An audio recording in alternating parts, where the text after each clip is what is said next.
Empezando por lo que sucedía hoy más temprano cuando Noruega termina quedándose con esa victoria 2-1 frente a una selección de Costa de Marfil. Adolfo, que lo había estado intentando, que cuando mejor estaba en el terreno de juego llegue ese golazo por parte de la selección europea, por parte de la selección de Noruega para abrir el marcador. ¿Cómo estás?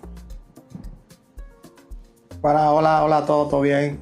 Sí, una Costa de Marfil que a pesar de ir abajo en el resultado nunca se cabonó, sino que siguió intentando por todos lados, por izquierda, por derecha, por el medio, disparos de afuera, y al final una jugada individual consigue el empate y después viene el segundo gol de Noruega, ¿no? Un despiste de ellos en zona defensiva, se le va arriba, pero ya terminando el partido donde no tenían opción ya por buscar ese empate, aunque lo intentaron muchísimo, y me gustó cómo fue la intensidad de Costa de Marfil en este partido.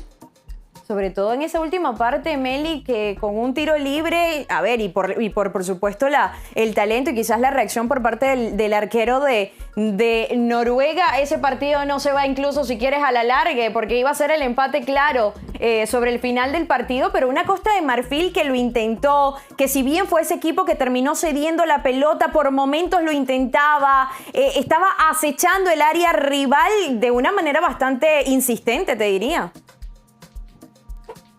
Y sobre todo con, otra vez Male, y feliz tarde para todos, un Amad Diallo que para mí ha sido, o fue mejor dicho, de lo mejor de esta participación de Costa de Marfil, junto con lo de Diomandé, que también fue muy bueno también por la banda izquierda, hombres desequilibrantes, de buena técnica, que al final incluso terminó marcando diferencias, justamente marcando ese tanto que ponía a soñar a Costa de Marfil, ¿no?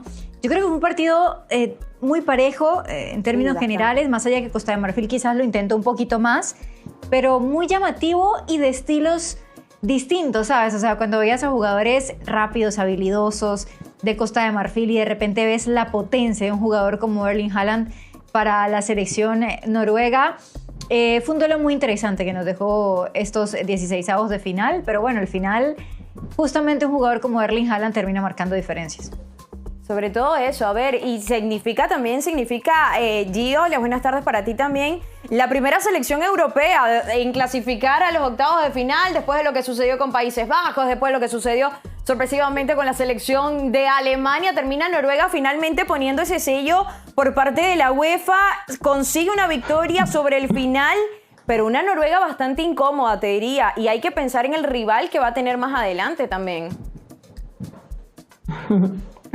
Ni me digas, hice caso omiso al memo de los colores claritos, me vine de negro, de luto por lo sucedido ayer con Alemania, y hoy, bueno, tiene que ser Noruega la que saca la cara por la UEFA, que nos ha quedado un poco a deber y ha sido expuesta por selecciones como esta. Sabíamos que iba a ser muy crudo este partido para los noruegos, y ellos también lo sabían en la previa. Recordemos que el partido anterior frente a Francia se guardaron prácticamente a todos sus jugadores porque sabían que el desgaste físico y el sacrificio táctico iba a ser importante frente a una selección como Costa de Marfil, que coincido con Meli, nos dio un partido muy parejo con estilos diferentes. Costa de Marfil intentando más ir en explosividad, en velocidad, rápido, pero sin idea clara por parte de sus delanteros, más allá de que ganan ese gol que les da el empate.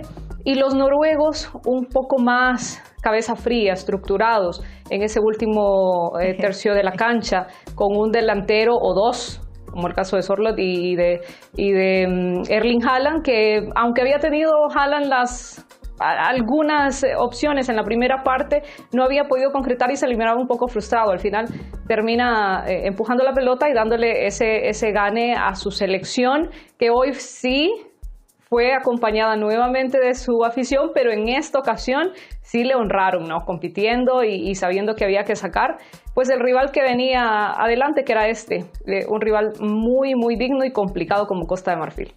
Es que la fiesta no solamente estuvo en el terreno de juego, sino también en las gradas. A ver, y ya lo habíamos mencionado, que eran dos aficiones que ponían muchísimo color, sobre todo esta afición noruega, que a todos nos tienen con ese pasito del remo. Ya Adolfo cree que no lo vi, pero ya a mí me llegó la data y la información de que también, de que también está haciendo o está trepado justamente en ese movimiento. Te contagia, pero eso es lo que te da una Copa del Mundo, por supuesto. Yo lo hice, Male, lo acepto. Claro, es que a mí ya me llegó toda la información, todas las pruebas de esto, ¿eh? Cuando apareció Martin Odegaard para al final hacer todo el paso junto con la afición y los jugadores, fue inevitable, Mal, no hacer el Por supuesto. Y el movimiento de paso. Chicos, vamos a ver cuáles fueron los datos y las estadísticas, los números que tanto les gusta a ustedes y a todos. Los que nos dejó este partido que fue a primera hora de la jornada de hoy, fueron 2 goles para Noruega versus 1 frente a la selección de Costa de Marfil. 14 remates de Costa de Marfil, y a esto es lo que te refleja, lo que analizaba Gio, versus solamente 9 que tuvo la selección de Noruega. 3 fueron al arco por parte de Noruega y 5 fueron al arco por parte de Costa de Marfil, con 14 tiros de esquinas para la selección africana versus 3 para la selección europea, con una posesión bastante pareja. Si bien, y es curioso esto incluso, la balanza se inclina hacia Costa de Marfil con el 52% versus solamente un 48% para la selección europea. Y digo curioso, Meli, esta situación porque, a ver, sabemos a los que juegan los equipos africanos, que ya lo mencionaba, de hecho son estos equipos que te ceden la pelota, que te ponen a jugar y a quizás aplicar el ataque sorpresa. No así en este partido, porque, a ver, desde un principio se jugaba todo en la cancha rival. Era Costa de Marfil quien estaba jugando en cancha de la selección de Noruega, intentándolo, más allá del trabajo defensivo que hizo Noruega, porque eso es una realidad, también le negaba los espacios.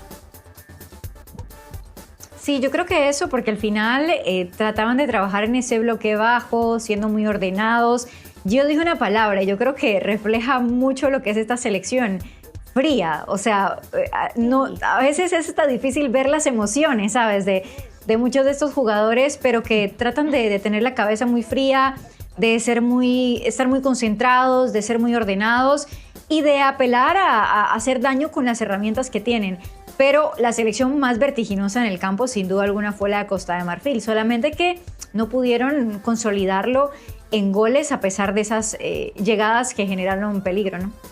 Totalmente. Y acá también hay otra de las cosas curiosas, y es en cuanto a los nombres que tiene esta selección de Noruega y cómo los ordenan dentro del terreno de juego. Y me quiero ir directamente a la situación, por lo menos, de un Alexander Sørloth, que en el Atlético de Madrid lo vemos jugando de 9, situación que no puede ser, Adolfo, en esta selección, en la selección nacional de Noruega, por el hombre que tienes adelante, por un Erling Haaland, y lo que sabemos que esa es su posición y que seguramente de ahí nadie lo va a quitar. Por momentos, cuando Odegaard se soltaba un poquito más, se ponía Sørloth como media punta, pero le cuesta y se sacrifica mucho jugando pegado a la banda. Sí, eso es lo que genera que tenga que hacerlo, porque en realidad tiene a un referente como Haaland en punta, y sabemos que es el jugador titular de la selección, y el sacrificado es su compañero, que tiene que jugar por media punta y hacer otra gestión dentro del terreno de juego, y sabemos que no es la habitual de él, donde él juega habitualmente en su club, pero esta vez en selección nacional estamos dispuestos, ¿no?, a cubrir la posición que el entrenador te pide, y hacerlo de la mejor manera. Totalmente. Ahora, Gio, pensando quizás, porque, a ver, estamos claros de que la Copa del Mundo se pasa en un abrir y cerrar de ojos. Esto es, ya pasaste a la siguiente ronda, se celebra lo que se tenga que celebrar, y te diría algo, celebraciones bastante cortas, porque enseguida es ponerse a pensar en lo que viene, ¿no? Y lo que viene no va a ser fácil para esta selección europea, más allá de que sabemos Brasil no está pasando por un buen momento, si quieres, deportivamente hablando, pero de que va a ser un partidazo, Gio. Sí. Brasil está pensando, obviamente, en lo difícil que va a ser enfrentar a los noruegos, que ya hablábamos de ese poderío en ataque. Se nos olvidaba mencionar precisamente al autor del gol, Nusa. Es tremendo lo que pueden darte. Algo que le falla un tanto a Brasil si Vinicius no está enrachado o no está decidido a marcar la diferencia en algún micropartido, cuando se cansan de intentar sin tener fruto, y vemos a Vinicius con alguna de sus habilidades y desfile de la parte táctica y de su calidad hacer exhibición. Ahí vemos puntos de inflexión en esta selección de Ancelotti, que vemos que va al alza, pero que todavía le falta. Esta sí va a ser una prueba un tanto más difícil. Sabíamos que Japón en su fase de defensa es muy sólido, muy enfocado, muy acertado, pero les faltaban argumentos en ataque. Ayer veíamos que era uno de los contenciones quien sacaba sano la cara por Japón, iba hacia el frente, ¿no? Uno de tus contenciones. Le faltaron por ahí mejores piezas en los extremos, nos quedó un poco a deber en eso la selección japonesa, pero entonces ahí es donde decís, bueno, ya pasaste una selección que se te encierra atrás y lo hace bien, ahora vas con una selección que se ve bien en sus dos fases, tanto en la fase de defensa como en la fase de ataque. Entonces no va a ser nada sencillo y ojo con Brasil, vas a necesitar mucho de la picardía de Ancelotti, de leer bien el juego, hacer los cambios pertinentes, porque también tenés bajas y tu banquillo no tiene jugadores, son jugadores de calidad, pero no están en su mejor nivel. Precisamente por eso les han ganado la titularidad. Sí, totalmente. Igual Noruega ya hasta el momento ha hecho su mejor mundial, Male, porque, o sea, llegar hasta la segunda fase de eliminación directa ya es su mejor mundial. Recordemos que en ese primer mundial del 38 era un solo partido el que jugó, que fue octavos de final, pero realmente fue el primer partido de mundial que jugó en ese entonces. Y cuando vamos también a lo que fue su mejor participación en Francia 98, donde por cierto se enfrentó a Brasil en esa fase de grupos y le ganó 2-1, llegó hasta octavos de final. Ahora es cierto que acaba de pasar los 16avos, pero por el cambio de formato ya pasó fase de grupos, pasó la primera fase de eliminación directa y ahora va para la segunda, que en ese momento hubiese sido como si fueran unos cuartos de final. Te vas a enfrentar a Brasil, Brasil es favorito, más allá de que no esté mostrando su mejor fútbol, y de aquí por delante yo creo que todo es ganancia para la selección de Noruega. Totalmente. Totalmente, y sobre todo importante lo que decía Gio, el momento por el que están pasando cada uno de sus jugadores.